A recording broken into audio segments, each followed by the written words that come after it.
नमस्कार दोस्तों, मैं हिमांशु आप सभी का स्वागत करता हूं ई सेलिंग ज्ञान में। दोस्तों, अभी अगस्त मंथ का लास्ट चल रहा है और सितंबर मंथ की बिगनिंग होने वाली है और हमें पता है सितंबर मंथ के लास्ट वीक से पूरे अक्टूबर में और नवंबर मंथ के फर्स्ट सेकंड वीक तक काफी सारे सेल इवेंट्स आते हैं। फ्लिपकार्ट की बिग बिलियन डे सेल आती है, दशहरा सेल आती है, दिवाली सेल आती है, अमेजॉन की दिवाली सेल आती है, ग्रेट इंडियन फेस्टिवल सेल आती है, मीशो की मेगा ब्लॉकबस्टर सेल आती है और भी कई सारे सेल इवेंट्स आते हैं मीशो पर। तो कुल मिलाकर एक सेलर के लिए मिडिल ऑफ सितंबर से मिडिल ऑफ नवंबर तक यानी कि 2 महीने भरपूर सेल के होते हैं। तो ऐसे में अगर आप ऑनलाइन सेलिंग बिजनेस करते हो तो आपको अभी आने वाले अगले 10 से 15 दिनों में पूरी तरीके से प्रिपेयर हो लेना है, क्योंकि जैसे ही अमेजॉन, फ्लिपकार्ट, मीशो के मेल आने शुरू हो जाएंगे कि सेल इस दिन से है, उसके बाद आपको तैयारी का समय नहीं मिलता है। अभी बेस्ट समय है कि आने वाले 10-15 दिन हैं जिसमें आप पूरी तैयारी कर लो, अगर आपकी अभी कोई तैयारी रह गई है। वैसे ज्यादातर सेलर्स ने तो ऑलरेडी कर ली होती है, जो पास्ट 3-4 साल से कर रहे होते हैं बिजनेस, क्योंकि उनको आइडिया होता है कि इस 2 महीने में काफी सेल आती है। लेकिन जो नए सेलर है, जिनको अभी 1-2 साल ही हुआ है या जो उन्होंने इसी 2024 में या 2023 में ही बिजनेस स्टार्ट किया है, उनको इतना आइडिया नहीं होगा।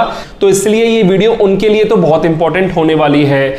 आज इस वीडियो में मैं आपको 7 पॉइंट्स बताऊंगा जो एज अ सेलर आपको ध्यान रखना है, एडवांस में प्रिपेयर हो लेना है, क्योंकि एक बार सेल अनाउंसमेंट हो जाता है फिर सेलर को टाइम नहीं मिलता प्रिपेयर होने का। इससे आपको सेल इवेंट के दौरान कोई भी परेशानी नहीं होगी और सेल इवेंट कंप्लीट होने के बाद भी आपको लगेगा आपने इस बार अच्छा बिजनेस किया, अच्छे प्रॉफिट के साथ बिजनेस किया।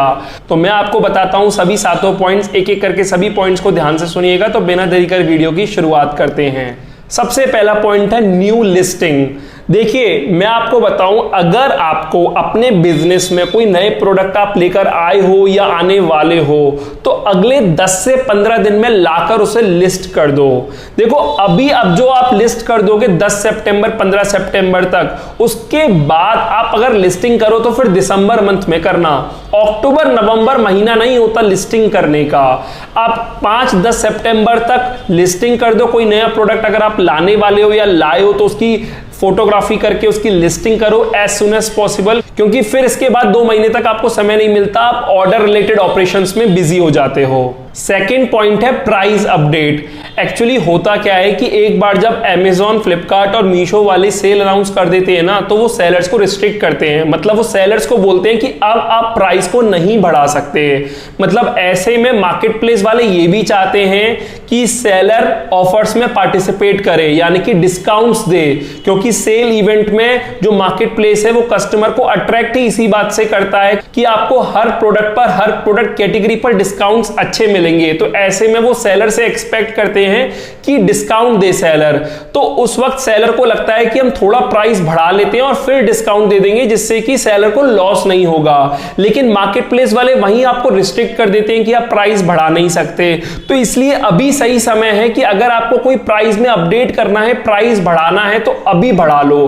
15 दिन बाद जब एक बार सेल अनाउंसमेंट हो जाएगा, फिर उसके बाद वो आपको बढ़ाने ही नहीं देंगे प्राइस, और फिर इस वजह से सेलर को नुकसान हो जाता है। मतलब वो ऑफर में भी पार्टिसिपेट नहीं कर पाता, क्योंकि उसको लगता है अगर ऑफर में पार्टिसिपेट करेगा तो नुकसान हो जाएगा, और अगर ऑफर में पार्टिसिपेट नहीं करेगा तो उसको विजिबिलिटी नहीं देगा मार्केट प्लेस। तो इसलिए यह सही समय होता है प्राइस को अपडेट करने का, तो इसका आपको ध्यान रखना है। थर्ड पॉइंट है images and bullet point and description update. देखो, जब भी कोई कस्टमर जब ऑनलाइन आपके प्रोडक्ट को खरीदता है ना, तो वो 3 चीजों पर सबसे ज्यादा ध्यान देता है। आपके प्रोडक्ट की इमेजेस पर, आपके प्रोडक्ट के बुलेट पॉइंट्स पर और आपके प्रोडक्ट के डिस्क्रिप्शन पर।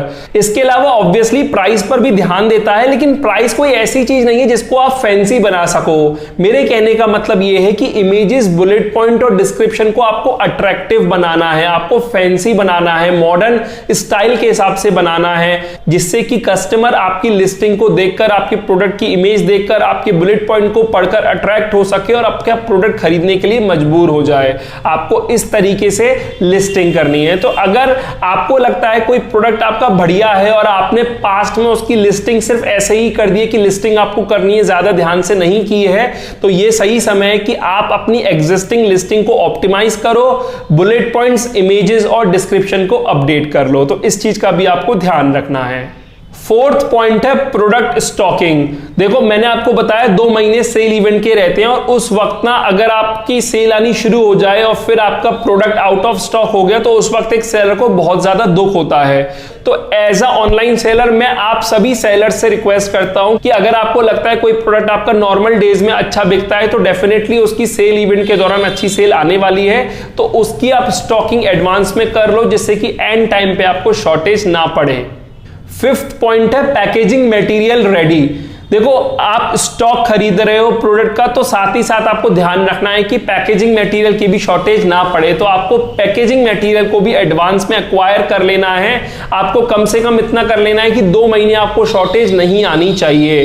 देखो एक आइडिया लग जाता है कि जिस हिसाब से आप प्रोडक्ट का स्टॉक खरीद रहे हो उसी हिसाब से आप पैकेजिंग मटेरियल को भी ऑर्डर कर दो। पैकेजिंग मटेरियल तो वैसे भी एक ऐसी चीज है कि आपको आगे यूज आ ही जाएगी अगर कुछ बच भी जाती है तो इसलिए इस चीज का आपको ध्यान रख के सही समय होता है कि आप पैकेजिंग मटेरियल को सही क्वांटिटी में ऑर्डर कर दो जिससे कि एंड टाइम पर पैकेजिंग मटेरियल शॉर्टेज की वजह से आपका हाथ ना रुके या फिर मैं कहूं एंड टाइम पे आपको दिक्कत ना हो ऑर्डर को पैक करने में। सिक्स्थ पॉइंट है get ready with offers and exciting prices. देखो आप अपने एंड पर आपको पता है कि मार्केट प्लेस वाले आपसे बोलेंगे कि प्रोडक्ट पर डिस्काउंट दो 10%, 20%, 30%, 40%। तो एज अ सेलर आपको पता होना चाहिए कि आप जिस प्राइस पर बेच रहे हो, जो आपकी प्रोडक्ट का सेलिंग प्राइस है, उसमें कितनी गुंजाइश है कि आप कितना डिस्काउंट दे सकते हो। बहुत बार मार्केट प्लेस वाले बोलते हैं कि इस प्रमोशन में ऑप्ट इन करो। अब आपको अगर प्रॉपर कैलकुलेशन ही नहीं पता होगी अपने प्रोडक्ट की तो आप कैसे डिस्काउंट दोगे, और ऐसा भी कोई फायदा नहीं बिना कैलकुलेशन के आप डिस्काउंट दे दो। हो सकता है अब आप डिस्काउंट देने के बाद जो प्राइस सेटलमेंट बन रहा है आपका उसमें आपको लॉस हो रहा हो।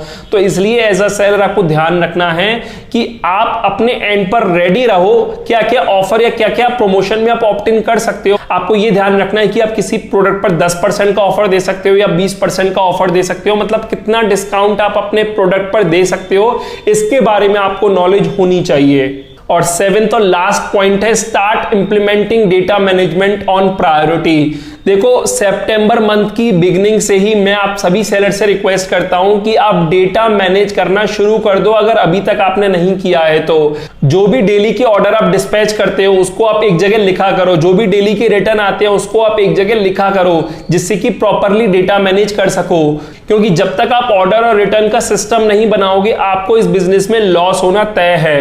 देखो इस बिजनेस में सक्सेसफुल होने का एक ही तरीका है कि आप अपने डेटा पर अपनी पकड़ बनाए रखो, क्योंकि ये कोई ऐसा बिजनेस नहीं है कि आपने कोई प्रोडक्ट 300 रुपए में बेचा तो आपके अकाउंट में 300 रुपए आ जाएंगे।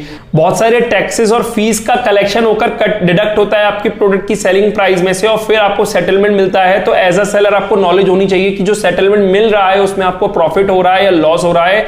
ऐसा ना हो 2 महीने में आप खूब सारे प्रोडक्ट बेचो और फिर जब नवंबर दिसंबर में आप चेक करो तो आपको लग रहा है पेमेंट काफी कम बने और एंड में आपको रियलाइज हो कि आपको बिजनेस में लॉस हो गया है। ऐसा बिल्कुल भी नहीं होना चाहिए, इसलिए आप पहले से ही एडवांस में प्रिपेयर रहो कि आपको कैसे जब ऑर्डर आएंगे तो उसका डेटा मैनेज करना है।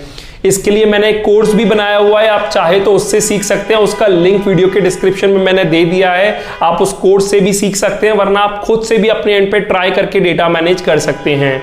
तो बस इस वीडियो में मुझे यही 7 पॉइंट्स डिस्कस करने थे। उम्मीद करता हूं आपको समझ में आ गया होगा और आप अपने एंड से अब इस फेस्टिव सीजन सेल के लिए प्रिपेयर्ड हो जाओगे।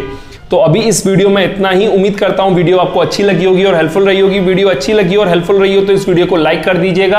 अपने फ्रेंड्स और फैमिली में जो भी ऑनलाइन सेलिंग बिजनेस करते हैं उनके साथ ये वीडियो जरूर शेयर कीजिएगा। और अगर आप मेरे चैनल पर नए हो और पहली बार आए हो तो इस चैनल को सब्सक्राइब कर दीजिएगा, क्योंकि मैं ऐसी ही ऑनलाइन सेलिंग से जुड़ी वीडियोज अपने चैनल पर लाता रहता हूं। फिलहाल अभी के लिए मैं चलता हूं। Thank you.